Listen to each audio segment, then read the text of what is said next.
बच्चों, आज हम क्लास 6 के वर्कशीट 23 करेंगे और पहले हिंदी मीडियम बच्चों के लिए करेंगे, उसके बाद इंग्लिश मीडियम में करेंगे। आइए शुरू करते हैं आज का टॉपिक। आज का जो टॉपिक है वो है भोजन के घटक। जैसे आपने पहले भी पढ़ा है कि कोई भी पोषक तत्व से वो भरपूर कोई भी दो खाद्य पदार्थ के अगर हम नाम भी बताते हैं तो उनमें क्या क्या चीज़ें हैं वो हम आइडेंटिफाई कर सकते हैं, पहचान सकते हैं।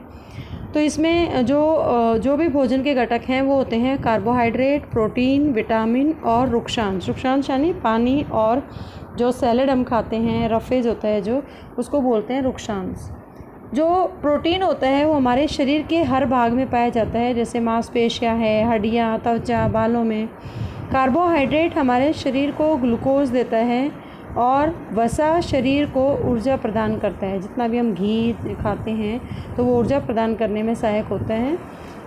उसके द्वारा विटामिन, जो हमारे शरीर में खाए जाने वाले भोजन में विटामिन पाए जाते हैं और वह हमारे शरीर के रख रखाव या विकास में सहायक होते हैं।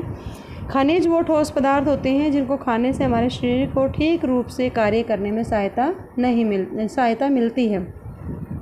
पानी और रुक्षांश हमारे शरीर को घुलने, अवशोषित करने और शरीर में बिना पचे हुए भोजन को निकालने में मदद करता है।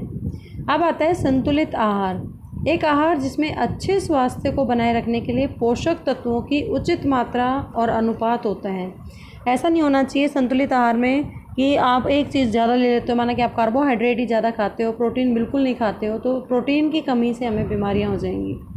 तो संतुलित आहार में उचित मात्रा और उचित अनुपात होना चाहिए कि कार्बोहाइड्रेट, वसा, प्रोटीन, खनिज, विटामिन और पानी उचित मात्रा में हमारे शरीर में संतुलित मात्रा में और उचित अनुपात में होना चाहिए। उसी आहार को हम संतुलित आहार कह सकते हैं। अब इसमें एक संतुलित आहार की एक थाली दे रखी है, गोल चक्र जिसमें है, नीचे कुछ वस्तुएं दे रखी हैं खाने की, अपनी तरफ से कुछ जोड़ सकते हैं इसमें, और नीचे दिए गए उपयुक्त स्थान पर आपको चित्र बनाकर संतुलित आहार की थाली बनानी है। जैसे वसा है, बिल्कुल डायरेक्ट दिख रहा है कि जो ये फैट है, जो घी है, बटर है, वो वसा होती है बटर के अंदर। उसके बाद कार्बोहाइड्रेट होती है आलू के अंदर। ये दालें हैं, सारी की सारी दालों में हमेशा प्रोटीन पाया जाता है। खट्टे फ्रूट में विटामिन सी होता है, तो ये विटामिन है। तो इस तरह से इनकी पिक्चर यहाँ बनाकर, विटामिन है तो यहाँ संतरे की फ़ोटो बना सकते हैं, यहाँ कार्बोहाइड्रेट की, आलू की जगह आप ग्रेन भी ले सकते हैं, गेहूँ, चावल, इन सब में कार्बोहाइड्रेट होता है। फैट है तो यहाँ पे घी बना सकते हैं, दालें बना सकते हैं। तो ये पूरी तरह से एक संतुलित थाली है, वो तैयार हो जाएगी। Now the time for the English medium students, and today's worksheet is worksheet 23, and in this worksheet we will discuss about components of food. Then you can also recall to any nutrients, to any foods which are rich in each nutrient, means which have carbohydrate, protein, vitamins and roughage.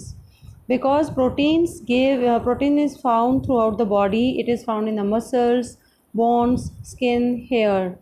Carbohydrate provide glucose to our body, and vitamins are found in the food we eat, and they are very very important for the maintenance and growth of our body. So every time or in a day we should eat fruits so that our maintenance of the body and the growth will continue in throughout the life. And fats give energy to our body, as well as minerals. Minerals are those solid substances whose intake help us in the proper functioning of our body. Water and roughage helps in dissolving, absorbing and removing the undigested food from the body. So what do you mean by the balanced diet? Balanced diet is the diet which contain the proper quantity and proper proportion of the needed nutrients to maintain the good health. And it must have balanced amount in proper properties of carbohydrates, fats, proteins, vitamins, minerals and the water.